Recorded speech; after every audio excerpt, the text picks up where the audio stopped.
Alors maintenant, on va plus s'intéresser à l'eau pure, on va s'intéresser aux solutions aqueuses en général.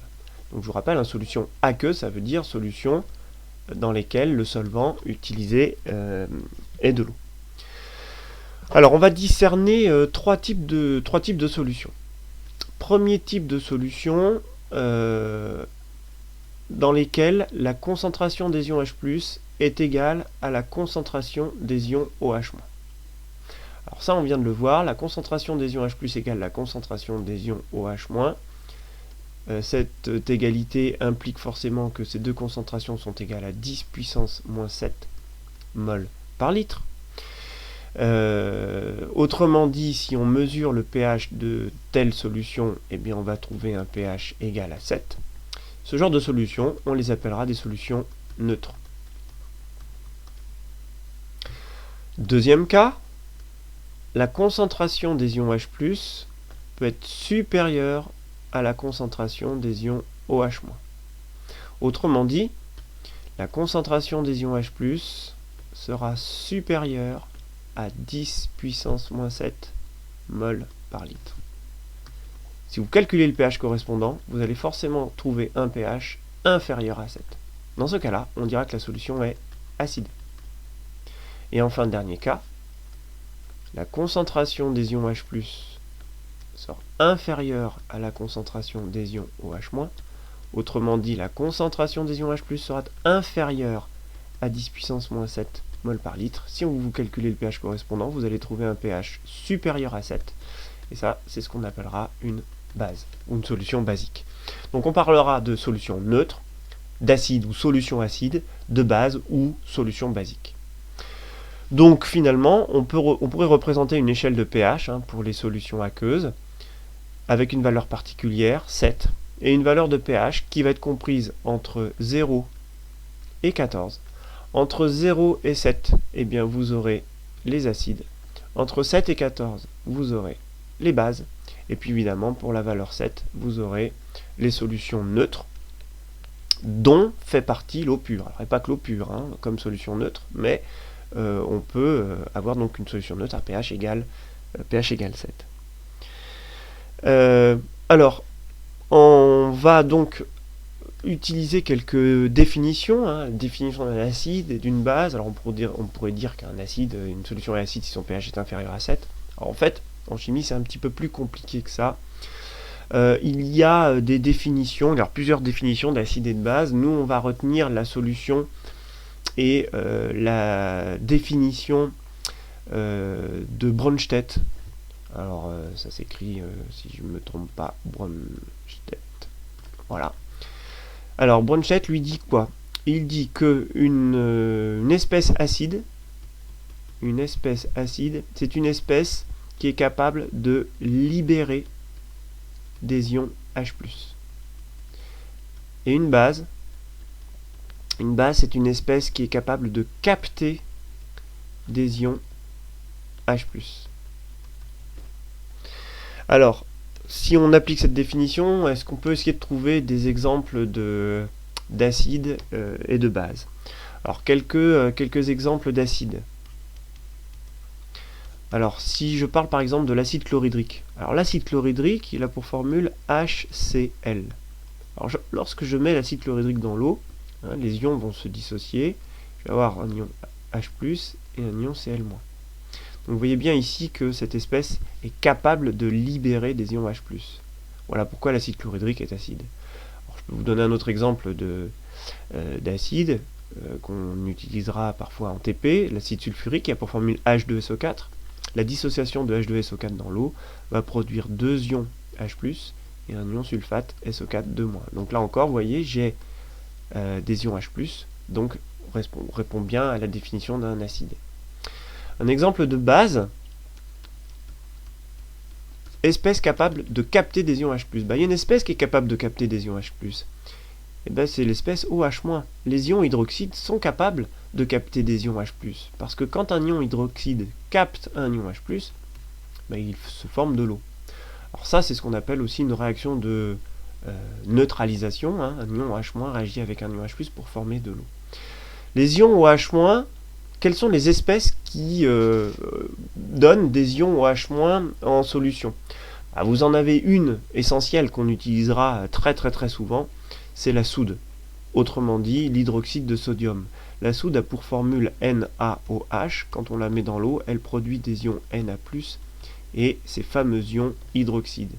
Et ces fameux ions hydroxyde OH-, vous le voyez, vont être capables de réagir avec les ions H+, donc répondent bien à la définition de base. Alors ce qu'il faut absolument retenir aussi au niveau des généralités des solutions aqueuses, c'est que le produit ionique Ke,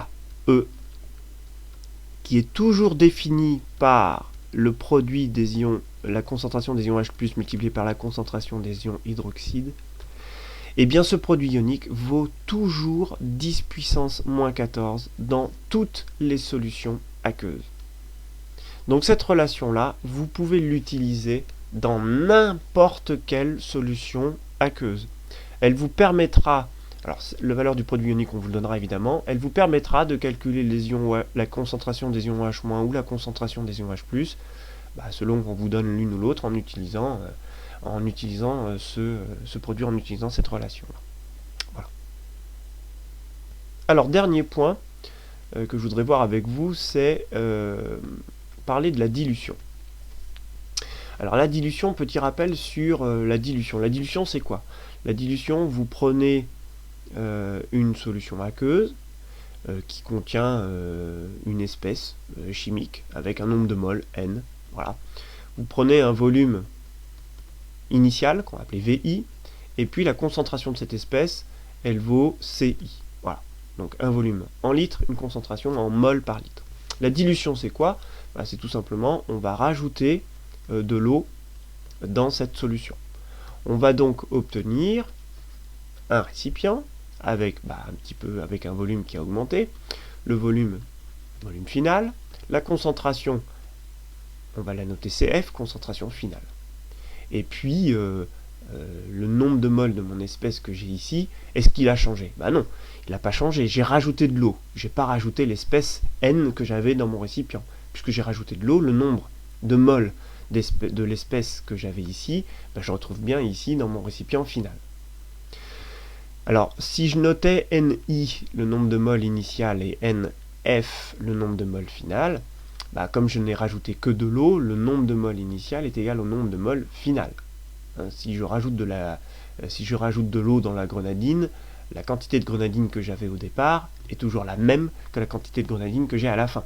La concentration, par contre, elle a changé, puisque quand je vais goûter, ma solution de grenadine, elle sera un peu moins sucrée. Mais la quantité de grenadine que j'ai mis, elle n'a pas changé.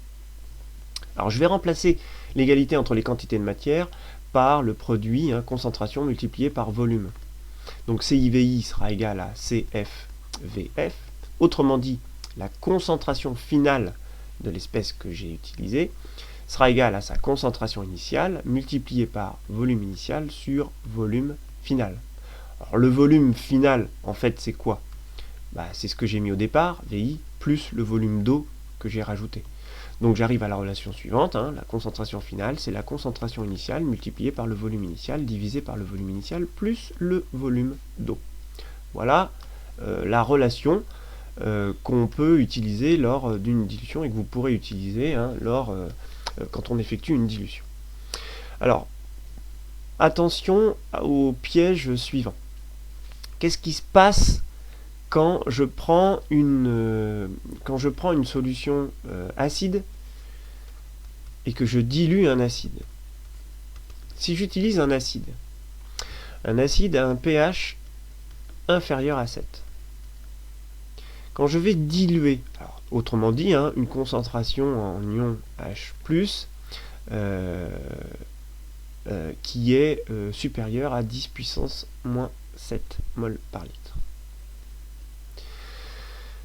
Quand je vais diluer cet acide, vous êtes bien d'accord que la concentration des ions H+, va diminuer. Si la concentration des ions H+ diminue, ça veut dire que le pH va augmenter. Mais là où il faut bien faire attention, c'est que le pH va augmenter, certes, mais il va augmenter sans jamais dépasser la valeur pH égale 7.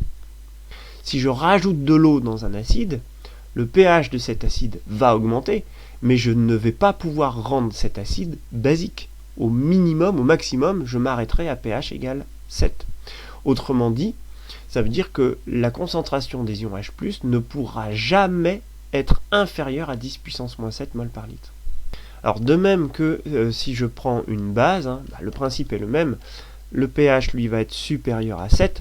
Si je dilue une solution basique, eh bien le pH lui va diminuer, mais ne pourra pas descendre en dessous de la valeur 7. Donc attention à ce petit piège-là sur la dilution des acides et bases. On va de toute façon arriver à une valeur limite. La concentration des ions H+, à la limite, en fin de dilution, sera toujours à peu près égale à 10 puissance moins 7. Donc quand je dilue un acide ou une base, très fortement, avec un très grand volume d'eau, au maximum, j'arriverai à concentration des ions H+, égale concentration des ions OH- égale 10 puissance moins 7. Alors, presque 10 puissance moins 7 mol par litre. Puisque si je dilue un acide, de toute façon, la solution sera toujours légèrement acide. Bon. Et puis une base, pareil. Donc, je me rapprocherai de 7 sans jamais l'atteindre. Mais bon, si on arrondit les valeurs, on arrivera à un pH quasiment égal à 7. Voilà pour ces différentes notions donc sur le pH et les caractères acides et basiques des solutions. Eh bien, écoutez, d'ici le prochain cours, il ne vous reste plus qu'à faire quelques exercices sur le pH. Une dernière chose, je n'ai pas parlé des dosages. On peut utiliser la mesure du pH pour réaliser des dosages.